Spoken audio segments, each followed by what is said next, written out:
Good evening, everyone. Welcome to another Tuesday Night Talk. I am Melissa Jean Baptiste, the Communication Specialist for the Atlanta Citizens Review Board, here with Executive Director Lee Reed. Now, if you are not familiar with the ACRB at this point, I'm going to go ahead and switch it over to our host, and Lee will go ahead and let you know more about the agency. We have two of our investigators with us today, and I'll give all of them a chance to introduce themselves just a little bit later. Take it away, Lee. All right, thank you, Melissa. Hey, it's so good to be here again on Tuesday Night Talks. For those who do not know about the ACRB Atlanta Citizen Review Board, we started in 2007 after the death of Miss Catherine Johnson, who was killed by Atlanta police officers during a no-knock warrant raid in 2006. Since that time, we opened our doors in 2008, and since that time, we've been accepting citizen complaints against Atlanta police corrections officers and conducting investigations against those officers that have received complaints. Tonight, we have a special show because we have two of our investigators on the show tonight. We have Ronald Jackson and Brian Fleming. Now, I'm going to tell you something now. We're in for a special show tonight because, well, you know what? I'm going to just get into it when we start talking about it. But I'm going to kick it over to Ron and Brian so that they can do some brief intros. Now, let me tell you, they have these like really, really long resumes, right? With all this years and years of experience. But we're going to ask them to do us a favor and sort of condense it to where, I mean, because they got all the accolades and everything, but we just need the you know, when you're in school, you get that like Cliff Notes version. So we're gonna ask for the Cliff Notes version of their many years of experience. All right, fellas. So whoever wants to kick it off first, go on and let's get started. I'm gonna let Brian go first. Oh, okay. Beautiful age. I got this. You did say this would be an interesting panel tonight. My name is Brian Fleming. I've been with the ACRB for almost 7 years prior to joining ACRB. Well, let me back up. I've been an investigator for 22 years. I'm only 27. 14 of those years, I've been in civilian oversight. I started in oversight in Chicago, Illinois, working with the Independent Police Review Authority, investigating officer-involved shootings, domestic violence, you name it, I did it. And here in Atlanta, I'm doing investigations of officer-involved shootings again with the Atlanta Police Department, as well as investigating the Department of Corrections. I'm a 2004 graduate of Chicago State University, certified through Kennesaw State University as a professional investigator.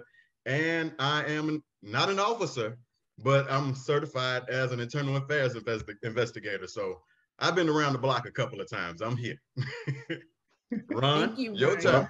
Well, my name is Ronald Jackson. Everybody calls me Ron. Of course, you know, you got the young gun comes first, which is Brian. But in all actuality, I'm actually a young gun of the actual department. I've been with the ACRB for 3 years now, but I have 18 years investigative experience.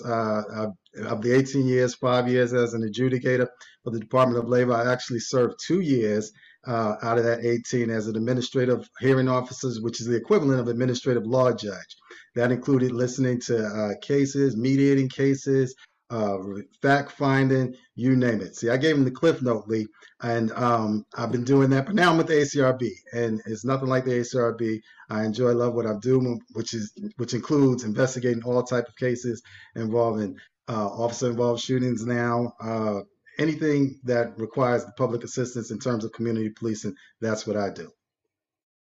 All right, thank you, Brian and Ron. Appreciate it. Okay, so tonight we're going to continue with our Meet the Agency, and you know we have 2 teams, and according to the notes that were handed to me, I'm supposed to stop, and Melissa's supposed to tell you about the 2 teams. So I'm going to follow the order and directions. So Melissa, why don't you give us these 2 teams that we have with the ACRB? Well, thank you so much, Lee, for looking at those notes. So picking up from the last time that we saw you all, we did take a hiatus for our last episode. So thank you so much for having us back and joining us for this episode today. So the ACRB, like Lee said, is comprised of 2 sides. We have our wonderful agents on this side who do a lot and majority of the work. They complete the product that we serve. And on the other side is the team that I am currently on, the outreach team. And it currently consists of our project manager, who you met on our last episode, Myola Smith, our community affairs coordinator, Naomi Bondman, myself, the communication specialist, and we also have our outreach specialist, Charles Curry. So those are the two teams, and I apologize. You also did meet the investigators manager last time, Ms. Sheena Robinson. So we comprise the ACRB, and today we're just going to get into more of what the investigators do and get on the investigation side. And of course, the next time we see you on the Meet the Agency series, you'll get to meet my team and everyone else that I work with. So we're going to get to Lee's favorite part of the night, where he asks all the questions that he would like. So go ahead, Lee. All right. And I just want to throw in one other name out, that we have Adrian Gillis. He's our admin.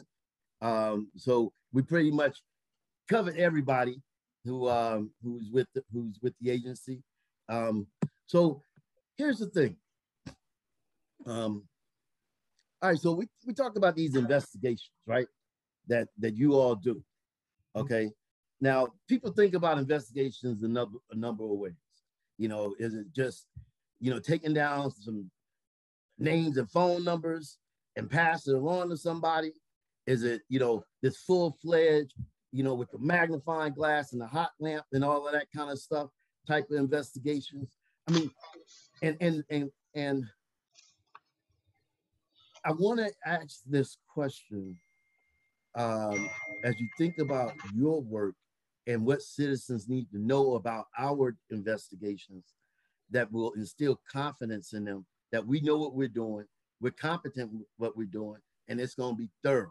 So speak a little bit about our investigations as it compares to other investigations that you've done in the past, or other investigations from other agencies that you've seen in the past. Ron, why don't you start it out? Sure.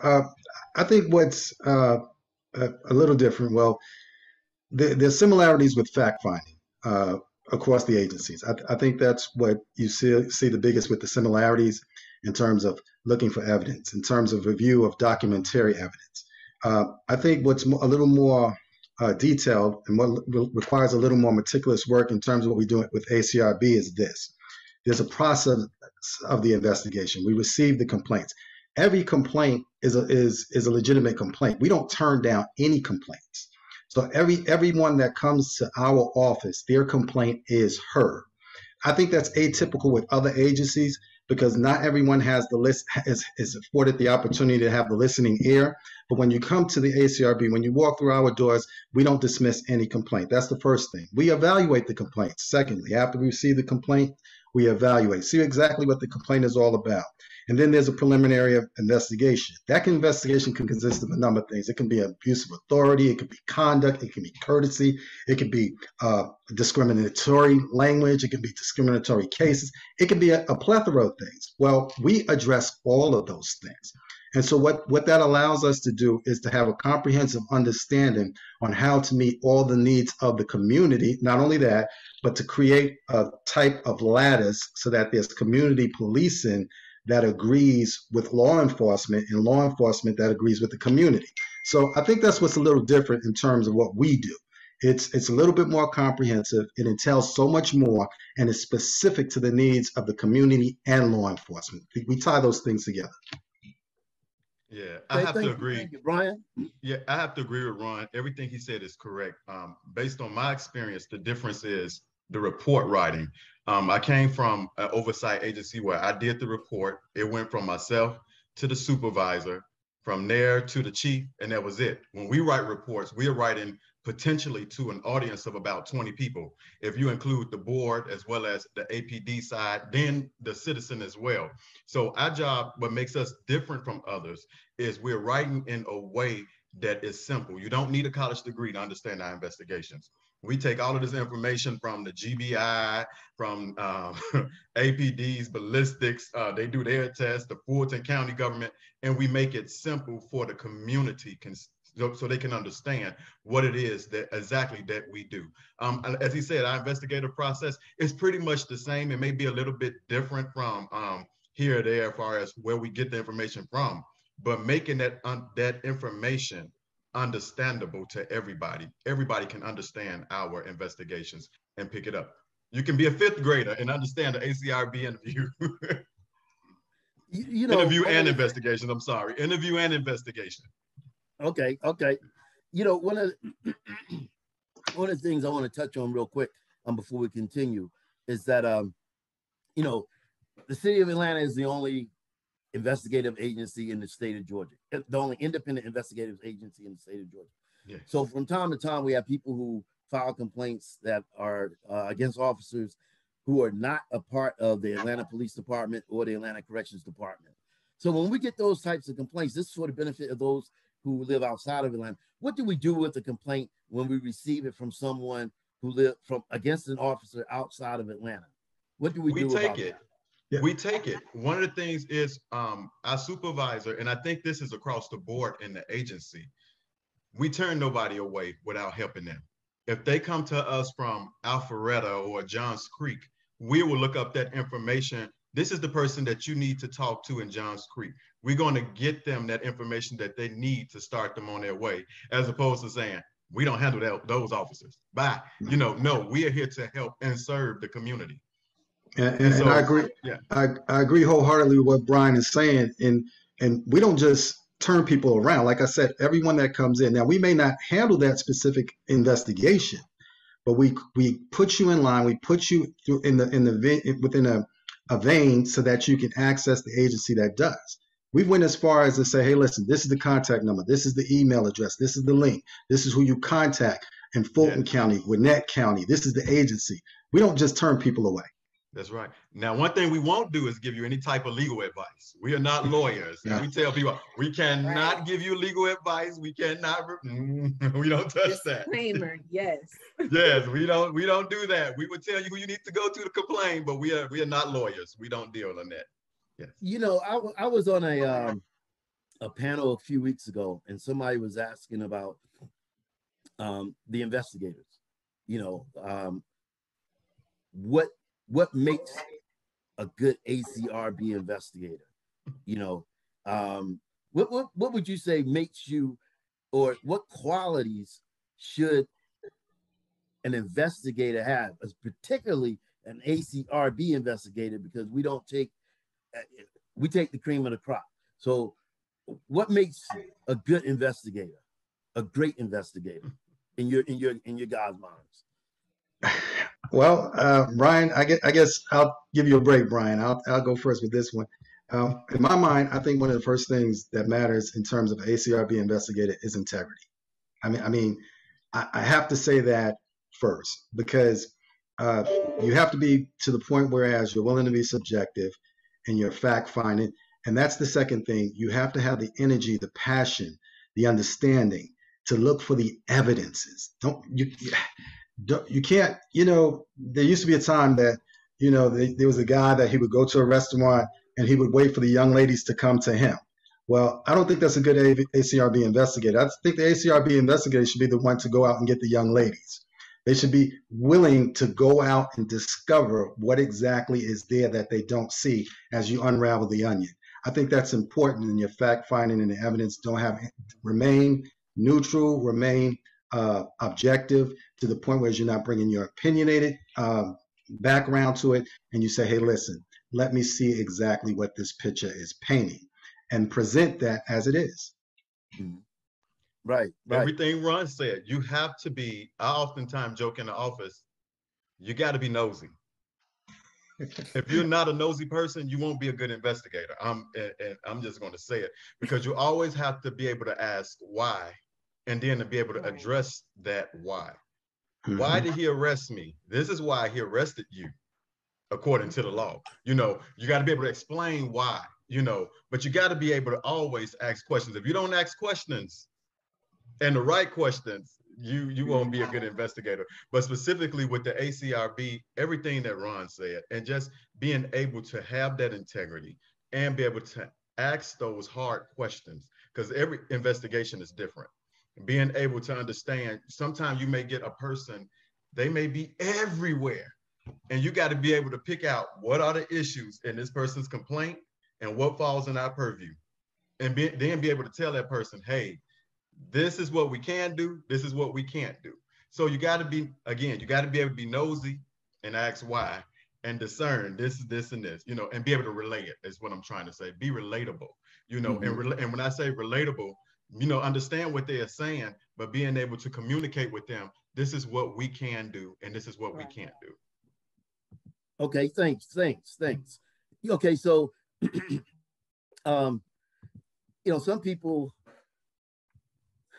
think that, you know, we, as an agency, that we are biased in one way or the other, you know, that we strictly come in and, you know, we're gonna fine for the officer every time, or fine for the citizen every time, you know, regardless of what's going on. How do you speaking to the citizens right now? What can you say to them that say, look, that's not how we operate?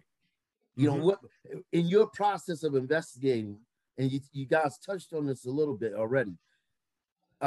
How do we deal with that concern of biasness one way or the other? I would say, first of all, check us out. Go online, look at some of our investigations. We work hard and we work consciously not to be biased. And it shows in our investigations.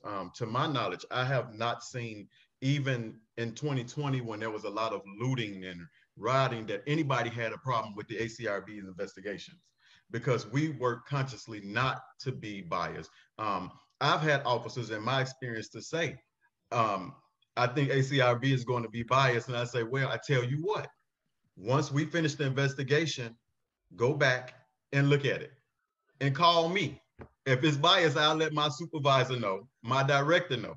It's not happened. As of yet, it has not happened.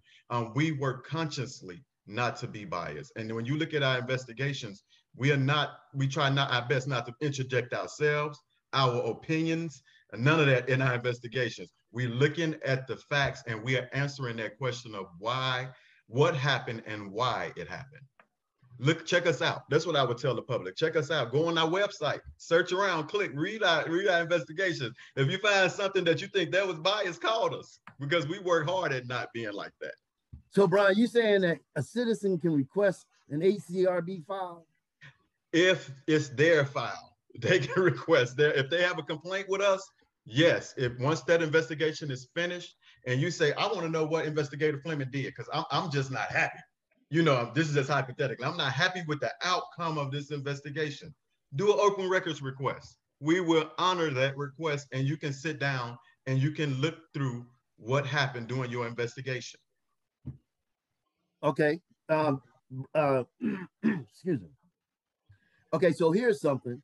I mean, I'm sorry, Ron, did you want to say anything?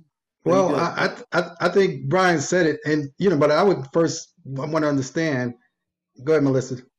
I want you to give your answer, but since Brian gave the citizen side, could you also provide us a response for if you were speaking to an officer and the officer thought that our investigations had bias, what you would say to them?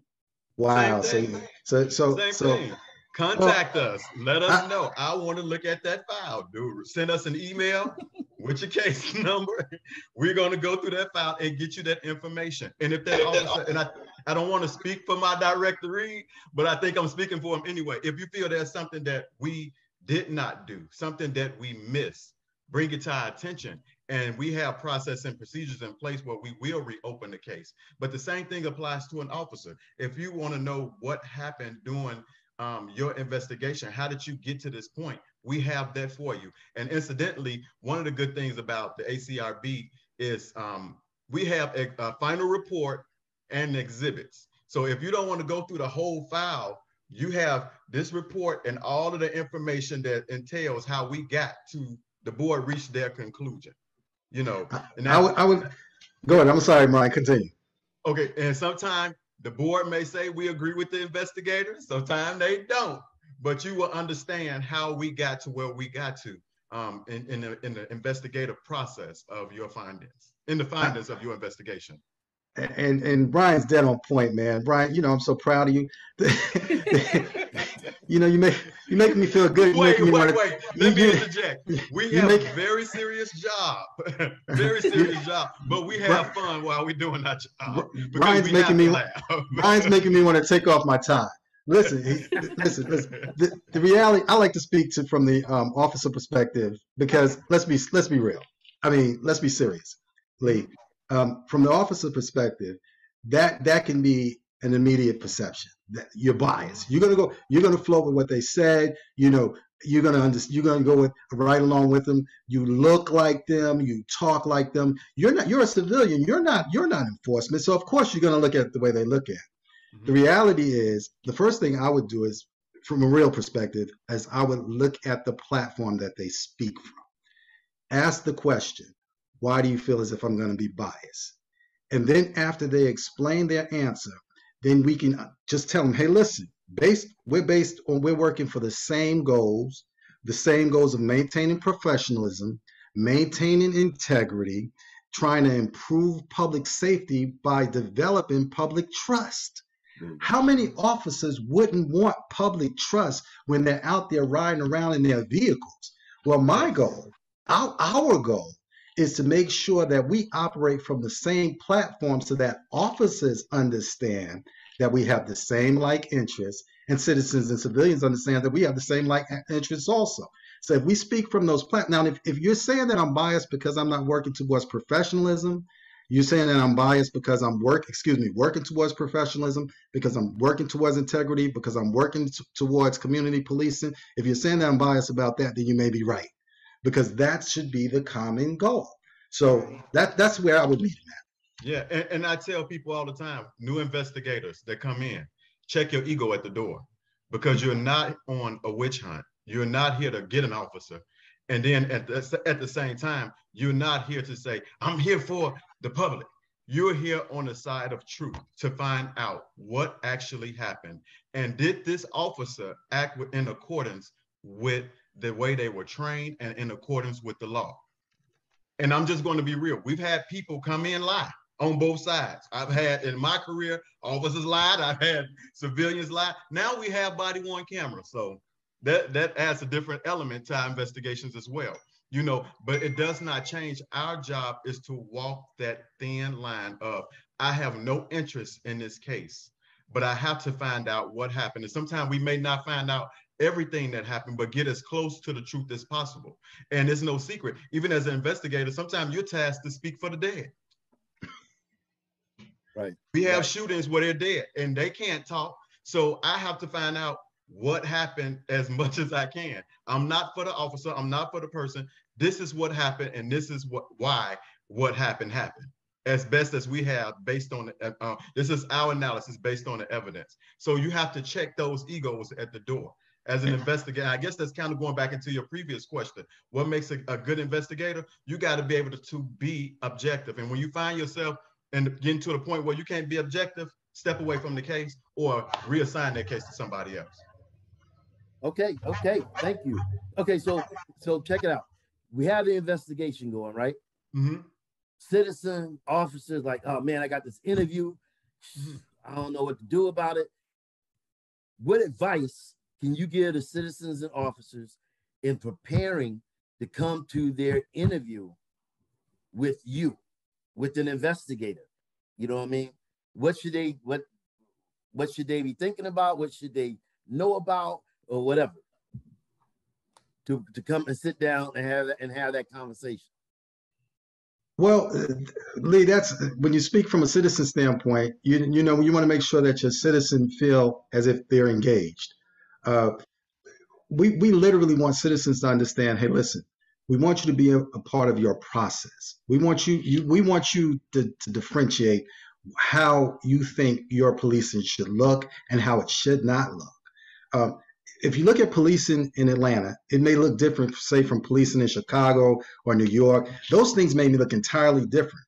But what we're learning is when you look at individuals, when you look at communities that are engaged in their policing, it mirrors what it looks like. What does policing look like in Smyrna? What does it look like in Brookhaven? What does it look like? What does it look like in Atlanta? So what I would do is make sure that citizens make sure that they are empowered, number one, by coming to the process, stepping up to the process and saying, listen, this is what I'm doing because this is me, I'm exercising my involvement in community policing. I would also tell them if there's a complaint, make sure that you bring all of the information with you. If you have witnesses, you talk to individuals, there were certain things that took place. Do you have surveillance footage? Do you have photos? What do you bring that type of evidence, that documentary evidence before me so that I can include it with the entire file? That's part of literally saying, hey, listen, we want you to make sure that you're involved in this process. We're taking into account everything that you presented. We're not ignoring it, but it's part of the evidence fact-finding in terms of what your complaint is all about. From the officer standpoint, we want to make sure that our officers feel that this is not adversarial. We want to make sure that, again, we have a common goal here. You have certain rights, Gary rights. We want to make sure we talk about those type of things so that when they come, they receive a notice. You have a right to know whether you're a subject officer, whether you're a witness officer. Say those things up front prior to them getting there. Allow them to know that, listen, you can review the incident report, you can review what took place prior to your interview with me. So when you get to the interview, they feel as if they have been empowered. We're just not calling them out of a dark hole and say, hey, listen, there's an accusation, there's a complaint against you, and we want to know what happened. That's not what we do.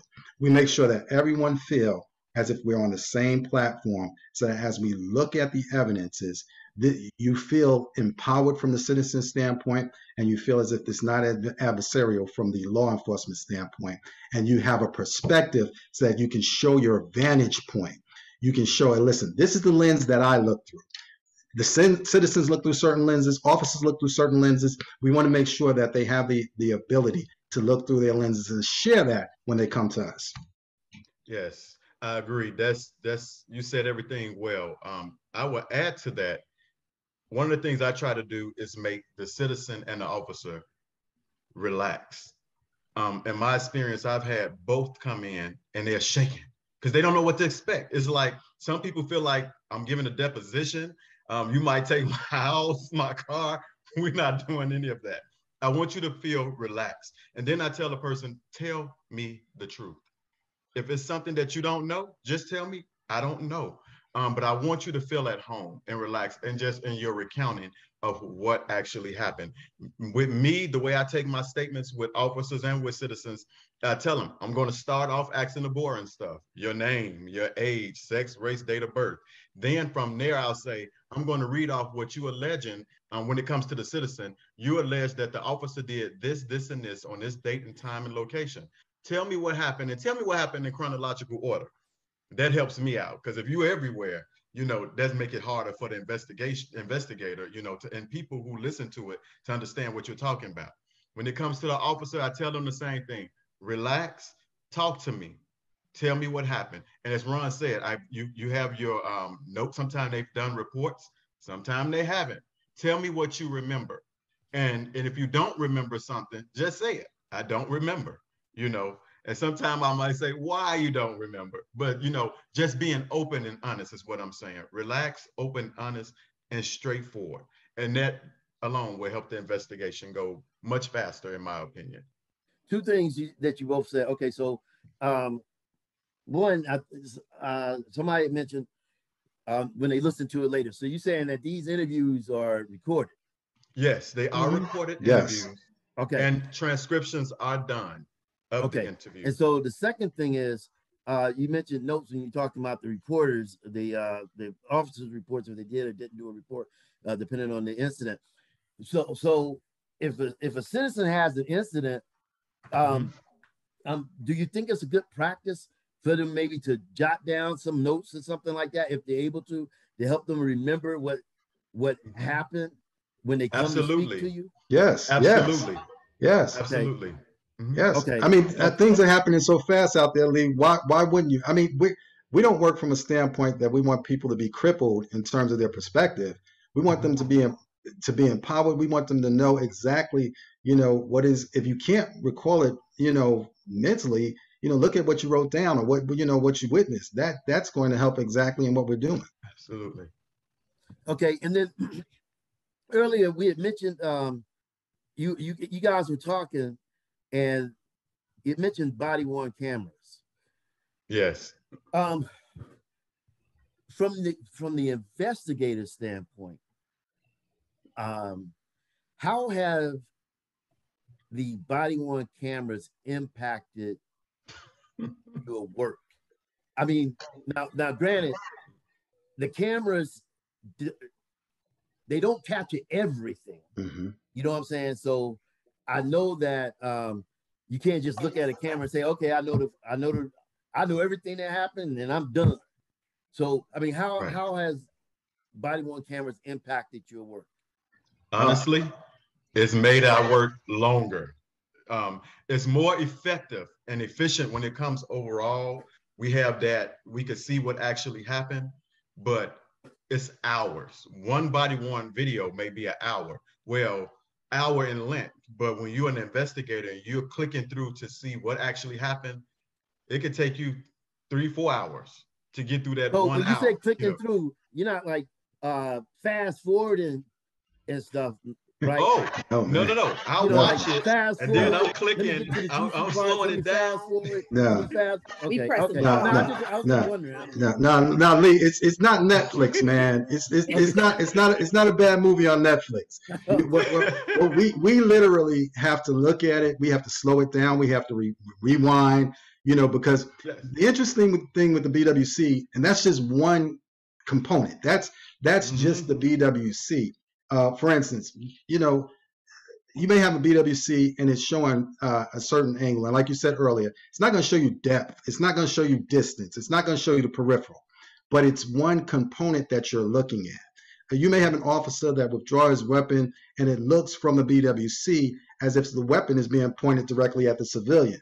However, if you look at it from another BWC angle, the officer can be holding his weapon, his firearm, and low and ready.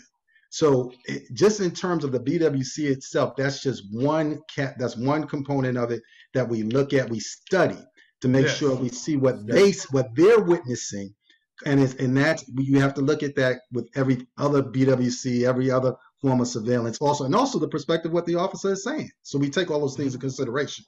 The BWC is just like, it's like when you have chocolate chip cookies and you have the milk too. So that's what it's like. It's the aftermath of the chocolate chip cookies and the milk. Oh, I have another question for you guys, just based off of some conversations that I had in the field working events. So I actually got to speak with one of the APD officers out at one of the events that we were working. And I want to get some clarification because sometimes I think they don't have a clear understanding of our procedures and our processes either. So I know we discussed a lot about investigations, but we also have another component, the mediation. And I know we still do some type of investigation for the mediation process, but can you guys kind of entail or just explain from what it could be for the officer? We understand how we want to move forward and how we want it to benefit the citizen, but from the officer's perspective, someone, as you say, they do sometimes come in shaking, wondering what's going on, and that's probably because they're worried about their job.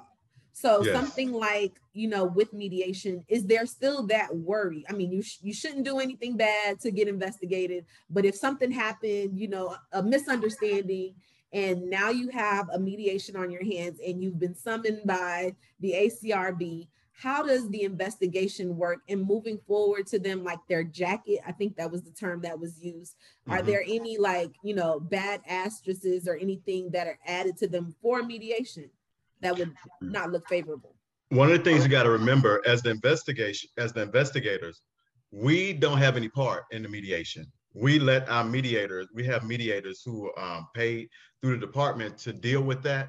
However, before a case goes to mediation, that officer as well as that complainant have to agree that we will sit down and have that conversation. We are not a part of that conversation, but that conversation, both have to agree that that conversation is going to take place. Now, what actually goes on in there, I could not tell you because I'm not a part of that process. But definitely what we try to do is make sure at the minimum, you agree to this. If you don't agree to this, then we're going to go ahead and do our investigation. And, Does that answer your question? And Melissa, Brian's right on point. But one of the things about mediation is an amazing tool that can be used from the citizen standpoint and from the officer's perspective. Sometimes the citizen just wants to be heard. Right. Listen, you know, you wouldn't come and get my cat out of the tree. I called 911 5 times to come and get my cat out of the tree. The officer looked at the cat, and he kept driving. Well, the citizen wants to know why that complaint was not heard. Now, the citizen may say, well, that seems like, you know, you didn't care. The officer may say, well, you know, I wasn't being frivolous, but I had a priority 1 call. So what happens in the mediation? It allows 2 individuals to sit down, like Brian said, based upon their consent, and talk.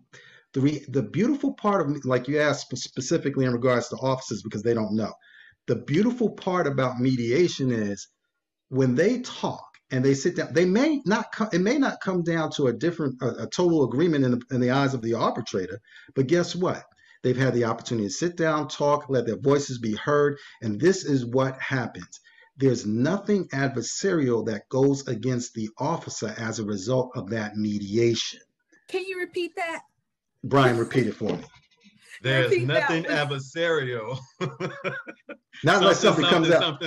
Not unless something comes out of the mediation that was just so out of line to the point where it has to be addressed. But at that particular point, when 2 individuals sit down and talk, that does not go on his jacket in terms of if there was an investigation, which is what I think you're asking, Melissa. That is exactly the point I wanted to get across. If there was an investigation. And I think you have to understand when they say jacket, I'm sorry, when they say jacket, they're talking about the officer's history. It does not go on that officer's history. Now, if they sit down and there's no common ground made, no compromise, that's when different. We will go ahead and do the investigation, and it goes on that officer's history. That's different. Yeah. Okay. And that was a clarification. It really came up, and it was an interesting conversation to me because you guys know I'm fairly new. So speaking to an officer for the first time about the ACRB was eye-opening. I know we're not, you know, favorites, but we're trying to work there, you know, building that relationship. So that was a really big point, and I'm really glad you guys clarified that for me. So thank you. Mm-hmm. And speaking to your point of favorites, I want you to take away from that experience that everybody is not going to like you. Mm-hmm. The citizen, you will be accused from citizens to that say, hey, you're for the police. The police is going to say you're for the citizen. You're on the side of truth. Right. And that's what you always got to keep before you. I think as an investigator, I'm on the side of truth. One thing that I try not to do is say, oh, I know how this investigation going to go. I've had investigations where I said, I'm going to close this in 2 weeks, and I get sucker punched because here's a witness that comes up and just blows everything out the water. Right. I have to stay objective and stay with the truth. And that's the thing. And as long as you do that, the officers and the public may not like you, but they cannot argue with, hey, I'm presenting you with an investigation that's factual, that's unbiased and objective. I'm that third eye. Here you go. Here it is, right here. You know. And I got to say this. Brian emphasized he's on the side of truth. I'm on the side of evidence. And Lee know what I'm saying when I say that, because the things that we want the truth. I mean, that's what we stand for. We stand for the truth. That's what we look for. But we more so look for evidence, because even if there's no evidence that supports the truth, guess what? We still have to go with the evidence. And that's because we can't add our subjective opinion to it and say because we know that it's true, it happened. We have to go with the evidence. That's correct. We have to be able to prove it. Yeah. Hey, so look here, guys. Investigator Jackson, Investigator Fleming. It's been wonderful talking to you guys tonight. You know, thank you. We ran a little bit over time, and that's okay. I knew. I'm hoping that Melissa doesn't get in there and start chopping up the video and all that kind of stuff. I want my 30 minutes. I want 30 minutes. You know, so I'm hoping she doesn't do that. But you know, I want to say, you know, thank you for your work, your dedication and commitment to the agency, to the citizens. I mean, you know, you guys make what we do work. You know, I think that more citizens should take the opportunity to request files, to be able to look and see how thorough they are, how detailed they are, how much work goes into those investigations. Because I mean, there are a lot of states where you can't even see these types of investigations. Yeah. You just get a little piece of paper that says, yeah, it was in your favor, or no, it wasn't in your favor, and you don't get to see anything else. You know, so in Georgia, we have the opportunity to provide this information to citizens when they want to request it, and I'm hoping that citizens would take advantage of that. Absolutely. Can I interject something, Lee? Yeah, go ahead. I hope the citizens will actually, as well as the officers, call in onto our board meetings. Now we're getting ready to go back and do face-to-face, just to become familiar with the process. I think if you understand the process, start with the online, read up on us, see what we do, and then watch the process. You'll have a very broad understanding of what we do, and you'll understand why we do and how we do what we do. You know, and I think that will help the officers as well as the citizens. In addition to just getting those files, understand what we do. We're right here. That's basically what I'm saying. We're here. Look us up. Talk to us. You know, let us know what you think. All right. Any last comments before I kick it back to Melissa to bring us out? Well, Lee, one of the things is just objective.